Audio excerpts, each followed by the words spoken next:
거대 야당의 망국적 행태를 국회와 국민들에게 직접 알리고 계엄 선포 방송을 본 국회 관계자들과 시민들이 대거 몰릴 것에 대비해서 질서를 유지하기 위한 것이지 국회를 해산시키거나 기능을 마비시키려고 하는 의도는 아니었습니다. 비상계엄은 피청구인이 망국적인 국정 마비 상황을 사회 교란으로 인한 행정, 사법의 국가 기능 붕괴 상태로 판단하여 계엄령을 발동하되 그 목적은 국민에게 거대 야당의 전무후무한 탄핵 소추 남발, 입법 폭주, 외교 안보 분야의 횡포, 예산의 무차별 삭감 등 국가 이익에 반하는 폐악 행위를 알려 호소하고 이를 멈추도록 호소하고 경고하고자 하는 것이었고, 그럼으로써 자유민주주의 헌정 질서의 붕괴를 막고 국가 기능을 정상화하고자 하는 것이었습니다. 이에 따라 포고령은 계엄의 형식을 갖추기 위한 것이고 그 집행의 의사가 없었고 상위법과 저촉 소지가 있어서 집행할 수도 없는 것이었습니다. 포고령 집행의 구체적인 의사가 없었으므로 실행할 계획도 없었고 포고령을 집행할 집행기구 구성이 전혀 포함되지 않은 것이었습니다. 그리하여 포고령 제1호는 계엄의 형식을 갖추기 위하여 김용현 장관이 초안을 잡아 피청구인이 검토 수정한 것인데 김용현 장관이 계엄령 선례를 참고하여 작성하였던 것으로 기억하고 있고 피청구인이 그에 대하여 검토하면서 야간 통행 금지 조항이 있었던 것을 삭제한 것으로 생각됩니다. 그 국회 및 지방의회 활동 금지의 범위에 대해서 말씀드리겠습니다. 계엄법 제9조 제1항은 비상계엄 지역 하에서 계엄 사령관은 군사상 필요할 때 체포, 구금, 압수수색, 거주 이전, 언론, 출판, 집회, 결사 또는 단체 행동에 대해서 특별한 조치를 할 수 있고 이 경우 계엄 사령관은 조치 내용을 공고해야 한다고 규정하고 있습니다. 포고령은 이를 아까 좀 전에 말씀드린 것 같이 구체적인 집행 계획을 세우지는 않은 상태에서 계엄의 형식을 위해서 작성한 것으로 굳이 말씀드리자면 포고령 제1호는 위조항에 따라서 국회의 불법적인 행동이 있으면 그것을 금지하고자 하는 것이지 결코 국회의 해산을 명하거나 또는 국회의 입법활동이나 국회의 비상계엄 해제 결의를 위한 의정활동 등 정상적인 국회 활동을 금지하고자 하는 것은 아니었습니다. 실제 국회는 아무런 방해 없이 평화적으로 비상계엄 해제 결의를 하였고 피청구인은 이에 따라서 비상계엄을 해제하였습니다. 여기서 말하는 반국가적 활동의 의미에 대해서 말씀드리겠습니다. 포고령 제1호에 있는 반국가적 행위의 의미는 국가 안보 측면만을 말하는 것이 아니라 국익을 행하여 나라의 위기를 초래하는 일체의 행위를 포함하는 포괄적인 개념으로 사용한 것입니다. 구체적인 예를 들면 거대 야당이 북한이나 중국의 입장에 동조하여 국가의 안보에 위해를 초래하는 외국인의 간첩 행위를 처벌하는 법률 개정을 반대하는 행위, 국가 안전 확보를 위해 하는 각종 법률을 제정하거나 또는 안보를 위한 규정의 폐지 행위, 국가 안보를 제외하는 외교 안보 정책, 국가 안보 예산 삭감을 통해 국방력 약화 기도, 기타 에너지 안보 위협하는 행위 등을 들 수 있습니다. 그 구체적인 예를 들면 야당의 간첩죄 규정 개정 반대로 인해서 국가 안보나 국가 핵심 산업 기술 유출을 방지하는 것에 심각한 차질을 빚고 있습니다. 2024년 6월 중국인 3명이 최소 2년 이상 드론으로 부산에 정박 중인 미국 항공모함 등 군사시설 사진을 500여 장 촬영한 사건, 정보사 블랙이온 명단이 중국에 유출되었으나 유출 상대방이 중국인이어서 처벌하지 못하는 사건 등은 그 좋은 예입니다. 나아가 국가 산업의 핵심 기술이 중국에 유출되어도 간첩죄로 처벌할 길이 없습니다. 야당은 현재도 간첩죄 규정의 개정에 반대하고 있고 이로 인해서 중국의 간첩들은 한국에서 활개치고 있습니다. 러시아 우크라이나 전쟁이 장기화되면서 북한, 러시아, 중국이 밀착하는 가운데 대통령이 국가 안보를 위해 한미일 군사 합동훈련한 것을 전쟁광으로 매대하여 1차 탄핵 소추안에서는 그 사유로 삼기도 했습니다. 현대전은 드론의 등장으로 양상이 바뀌고 있고 피청구인이 우크라이나에 참관단을 보내려 하자 국방장관을 탄핵하겠다고 위협했습니다. 우크라이나 전쟁에는 1만 명 이상의 북한군이 파견되어 있으므로 북한군의 작전 체계, 전투 능력에 대한 정보 수집은 우리나라 국가 안보를 위해서 매우 중요합니다. 국가 안보를 위해 우방국의 현대전에서 교훈을 얻기 위해 참관단 파견을 방해하려는 거대 야당의 저의가 무엇인지 묻지 않을 수가 없습니다. 또 거대 야당은 방산물자를 수출할 때 국회의 동의를 받도록 하는 방해사업법 개정안을 당론으로 추진하고 있습니다. 방산 수출의 관건인 신속한 대응이 어려워지고 기밀 유지가 불가능하기 때문에 방산 수출이 사실상 중지될 수도 있습니다. 이렇게 거대 야당이 반대하면 북한, 중국, 러시아가 원치 않는 자유서약에 대한 방산 협력이 불가능해집니다. 우리나라의 국방과 국익에 막대한 손실이 발생합니다. 거대 야당이 2025년 예상 중 일방적으로 삭감한 4조 1천억 원 대부분이 핵심 국정 과제를 추진하기 위한 예산입니다. 부족한 초급 장교 인력을 확보하기 위한 예산인 당직비, 수당, 그 인상 비용, 이사비 현실화, ROTC 생활지원금 인상비에 활동비를 다 삭감했고 북한의 핵과 미사일 위로부터 국가와 국민을 지키기 위한 한국형 삼축체계 킬체인 예산을 대폭 삭감했으며 드론 전쟁 대비 예산을 삭감하여 사업을 중단시켰고 정밀 유탄 사업도 차질을 빚게 했습니다. 북핵의 위협에 대응하기 위한 핵심 방위 사업 예산을 이렇게 일방적으로 대폭 삭감한 저희를 묻지 않을 수 없습니다. 거대 야당이 대한민국의 생존이 걸린 에너지 안보도 위협하고 있습니다. 지난 정권 내내 탈원전 정책으로 인해서 에너지 안보의 기반을 무너뜨려 놓고 원전 생태계를 복원하려고 하는 현 정부의 노력을 사사건건 제동을 걸고 있습니다. 24조 원 규모의 체코 원전 사업에서 어렵게 우선 협상자에 선정되었을 때에도 정부의 노력을 지원하여서 우리나라를 위한 산업 수출을 이루기는커녕 덤핑 수준의 가짜 뉴스를 내놓고 한미 원자력 협력의 핵심 과제인 차세대 원전 기술 SFR의 R&D 계산도 90%나 대폭 삭감을 해버렸습니다.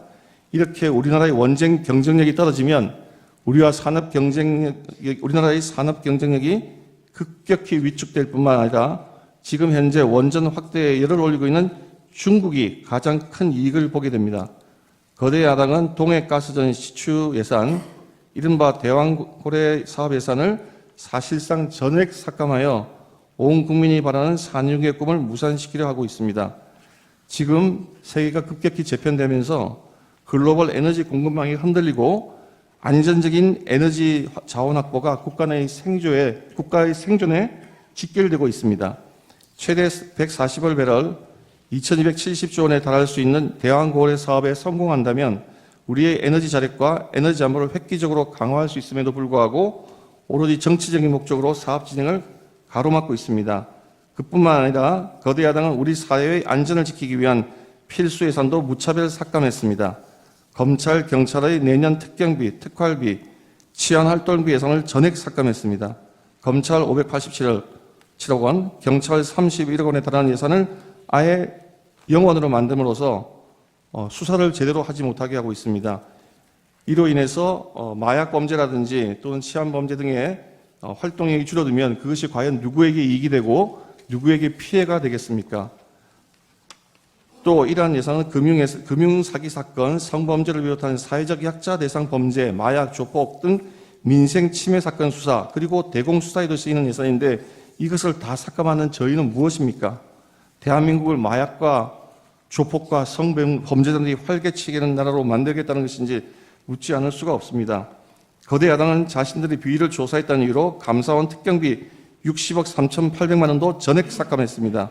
이 또한 감사원이 감사를 통해서 자신들의 비위를 캐지 못하도록 하는 것이라고 하지 않을 수가 없습니다.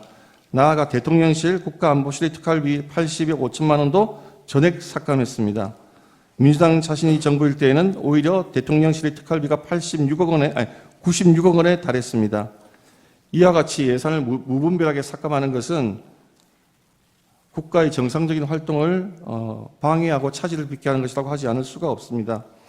이러한 것은 상권 분립의 헌정 질서에도 위배되는 것이고 국헌문란행위라고 판단하지 않을 수가 없습니다. 그러면서도 국회의원의 해외 출장비에 쓰이는 국회의원들의 해외 출장에 쓰이는 국회 특경비 예산은 195억 원으로 유지하고 연봉은 국회의원들의 연봉은 1억 6천만 원으로 오히려 인상을 했습니다. 나아가 거대 예산의 예산 폭거는 서민들의 민생과 미래까지 위협하고 있습니다. 대통령은 그동안 직접 전국을 돌며 민생 토론회를 열어 현장의 의견을 수렴하고 공직자들이 밤잠을 아껴가며 피부에 와닿는 정책을 개발해 놓았습니다. 그러나 거대 야당의 무자비한 핵심 예산 삭감으로 많은 사업이 중단될 위기에 처해 있습니다. 기초과학연구, 양자 반도체 산업, 바이오 산업 등 미래 성장 동력이 될 산업의 예산을 대폭 삭감했습니다. 산업 생태계 조성을 위한 혁신 성장 펀드, 강소기업 육성 예산도 삭감했습니다. 또 긴급 상황에 대처하기 위한 예비비를 무려 2조 4천억, 절반이나 삭감을 해서 삭감했고, 이 가운데 1조 원은 재해 대비 예산입니다. 매년 폭염, 폭우, 태풍 등 기상이변이 속출하는 상황에서 국민 피해가 더 커질 수밖에 없습니다. 작년에 보셨듯이 무한공항 사고 같은 그런 재해가 생겼을 때, 그런 의도치 않은, 예상치 않은 피해자가 생겼을 때 국가가 도와줄 수 있는 그러한 예비비마저 대폭 삭감한 것입니다. 거대 야당은 팬데믹에 대비하는 백신 개발 지원과 관련된 R&D 예산도 대폭 삭감했고, 의료개혁의 추진에 반드시 필요한 전공의 지원 사업 예산도 삭감했으며, 어려운 청년들을 돕기 위한 청년 일자리 지원 사업 예산도 삭감하고, 취약계층 아동자산 형성 지원 사업도 삭감했으며, 아이 돌봄 수당도 무차별 삭감했습니다. 이러한 악의적인 예산 삭감은 나라를 망국의 위기로 몰아내려는 목적이 뚜렷한 것입니다. 그리고 그 피해는 고스란히 국민들에게 돌아갈 수밖에 없습니다. 이러한 거대 야당의 이러한 예산의 무차별 삭감과 폭주는 국가 이익에 반하는 것이라고 하지 않을 수가 없습니다.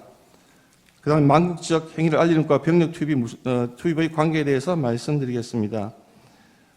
저희가 소규모이지만 병력을 국회에 투입한 이유도 거대 야당의 망국적 행태를 국회와 국민들에게 직접 알리고 계엄 선포 방송을 본 국회 관계자들과 시민들이 대거 몰릴 것에 대비해서 질서를 유지하기 위한 것이지, 국회를 해산시키거나 기능을 마비시키려고 하는 의도는 아니었습니다. 국회의 만행을 국민들에게 직접 알리기 위해 외 병력을 동원하여야 하는 구성명 사항으로 추측이 됩니다. 계엄법 3조에는 비상계엄의 선포와 동시에 계엄사령관은 계엄지역의 모든 행정사무와 사법사무를 관장한다고 규정하고 있습니다. 따라서 계엄이 선포되면 질서 유지 업무는 계엄사령관이 관장하게 되고, 그렇기 때문에 이 사건 계엄 당시에도 많은 시민들이 몰려들 것이 예상되는 국회의 질서를 대비하기 위해 군이 보충적으로 인원을 파견하고 보다 많은 경찰이 그 외곽 경비를 하게 된 것입니다. 법조인 체포 주장에 대해서 말씀드리겠습니다.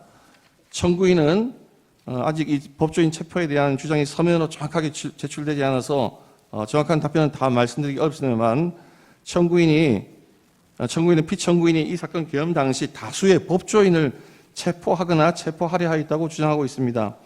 그러나 피청구인은 이 사건 계엄 선포 당시 결코 법조인을 체포 구금하라고 지시한 바가 없고, 실제로 체포된 법조인도 전혀 없습니다.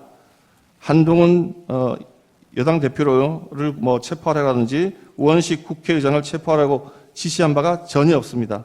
나아가 더더욱이나 한동훈 여당 대표를 사살하라고 하는 그런 터무니없는 지시를 한 바도 없는데, 그러한 황당한 가짜 뉴스를 가지고 탄핵 사추 사유로 주장하는 것은 그 부당성에 대해서는 더 말할 필요가 없다고 할 것입니다.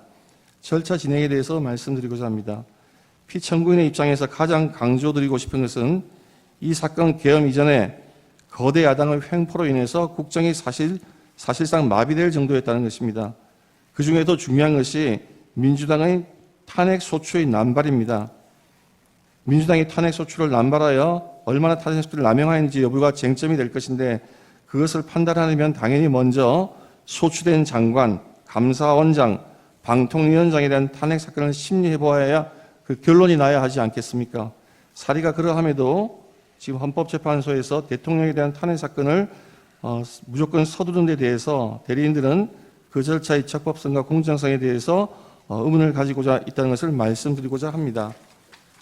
결론적으로 피청구인들 대리인은 평소 헌법재판관인에 대해서 무한한 신뢰와 존경의 마음을 가지고 재판에 임하고 있습니다. 누가 뭐라 해도 헌법재판소는 이 나라의 헌법 그리고 민주적 기본 질서를 보위하는 최고의 보루입니다. 그와 같은 점을 감안하셔서 아무쪼록 재판연가님들 모두 명철한 지혜를 모아 공정하고 올바른 재판을 하여 주셔서 헌정 질서를 더욱더 확립하여 주시기 바랍니다.